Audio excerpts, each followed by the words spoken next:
Hi there, my name is Katherine Kimber and I'm the founder of Nude Nutrition, and I'm on a mission to strip back on nutrition nonsense and help people find food peace, food freedom and food happiness. I'm a registered non-diet dietitian and I'm a certified intuitive eating counsellor. And today I want to share with you the story of Sam, who moved from a place of binge eating and feeling out of control around food, and all the way through to a place of food peace and food freedom, which she never thought was possible for her. So let's take a look at what happened. So prior to working together, I had been diagnosed with an eating disorder, and I had spent a lot of time in different types of therapy in recovery from that.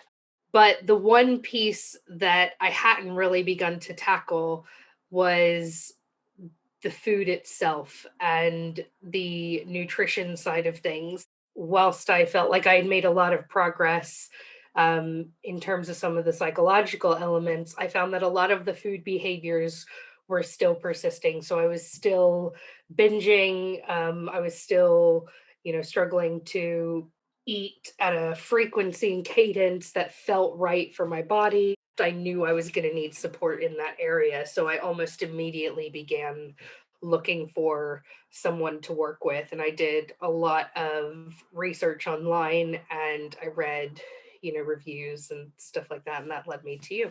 I feel like I went through all 5 stages of grief. There was heavy denial at the beginning. There was anger. I got quite frustrated. I can have a tendency to want to go in and fix everything straight away. And I think that with something like recovery, with something like intuitive eating, it's really important to not just take it one day at a time, but also give yourself a lot of days to take. Live a little bit of your life and see how things sit when you're going through the day to day, which I think creates the most lasting change.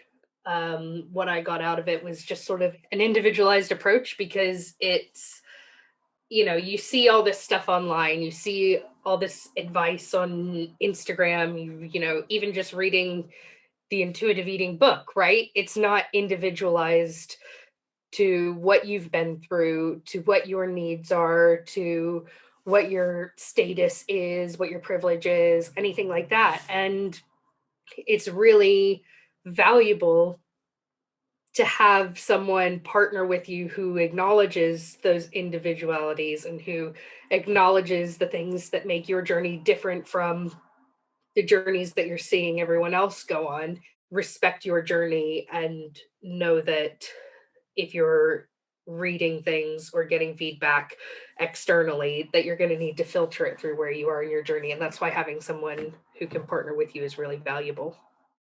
The idea of food as self-care, if I had read advice like that a year ago, the way I would have interpreted that would have been very different than how I interpret that now. I nourish myself so that I am able to do other things and so that I am able to set myself up for success.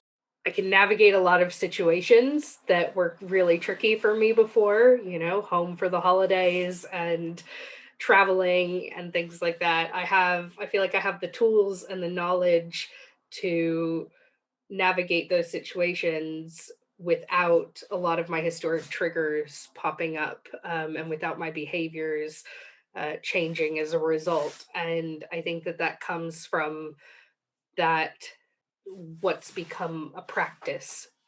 We use the term food freedom a lot at the beginning, and I think that when we first started using that term, it felt kind of cheesy and also maybe a bit far fetched for me because of how much I'd struggled with it in the past. And I think that that is actually now a really good way to express how I feel.